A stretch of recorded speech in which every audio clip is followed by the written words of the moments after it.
প্রথমে দেখে নেব আজকের 40টি তাজা খবর। শুরুতেই শিরোনাম।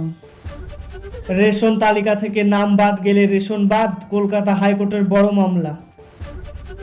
মুখ্যমন্ত্রী বন্দ্যোপাধ্যায় নিশানা করে শুভেন্দু অধিকারীর বড় দাবি। একই বলল মুখ্যমন্ত্রী, টুনু মণ্ডল সম্পর্কিত বাজেয়াপ্ত হিসাব প্রকাশ। চন্দননগর খুলে সিবিআই আইন হাতে গ্রেফতার বিজেপি কর্মীর দুই ভাই, একই বড় আপডেট।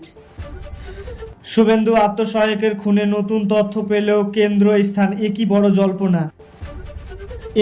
জল্পনা। জঙ্গিদের নিশানা প্রধানমন্ত্রী মোদী, বড় সতর্কতা বার্তা।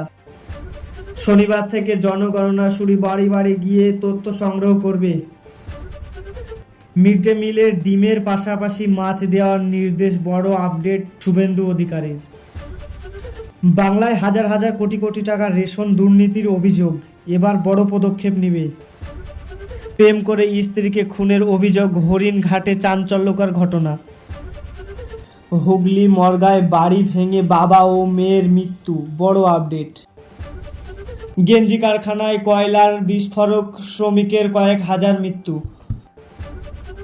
কাশ্মীরে কুলগামের জঙ্গলি হামলায় শ্রমিকের নিহত, বড় চাঞ্চল্যকর ঘটনা। অনুমতি ছাড়া মেশিন ব্যবহার অভিযোগ, ক্লিনের লাইসেন্স বাতিল করা হলো। নিট পরীক্ষায় কারচুপি মামলায় হাইকোর্টের কড়া নির্দেশ দেওয়া হলো। টুনু সম্পর্কিত নিয়ে মামলাকে কটাক্ষ শুভেন্দু অধিকারী, বড় জল্পনা। বাংলায় হাই স্পিড ট্রেন পরিষদ নিয়ে রেলমন্ত্রী বড় বার্তা দিল। 21শে জুলাই জামায়াতে নিয়ে হাইকোর্টের পর্যবেক্ষণ চলছে।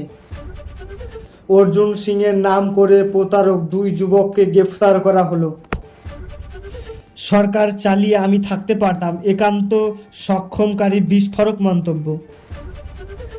রাশিয়ায় নতুন ক্যান্সার চিকিৎসক নিয়ে আসা আলো, একই বড় জল্পনা। রাজ্যে 15টি বিশ্ববিদ্যালয় সরকারি আধিকারিক নিয়োগ। হাওড়া বর্ধমান শাখায় দীর্ঘ সময় ট্রেন চলাচল ব্যাহত। দীর্ঘটানা মৃত যুবককে পরিবারকে 4 লাখ টাকা ক্ষতিপূরণ দিল শুভেন্দু অধিকারী। জঙ্গলি হামলায় প্রসন্ন শুভেন্দুর বড় মন্তব্য ঘিরে জল্পনা। হাসপাতালে নিয়োগ ছবি তোলা, স্বাস্থ্য দপ্তরে কড়া নির্দেশ দিলেন। দল বদলে জল্পনার মাঝে মোদির সঙ্গে গুরুত্বপূর্ণ বৈঠক। ধর্ষণ মামলায় আদালতের 20 বছরের কারাদণ্ড। পুজোর আগে কলকাতায় নতুন কার পার্কিং ব্যবস্থা তৈরি করবে।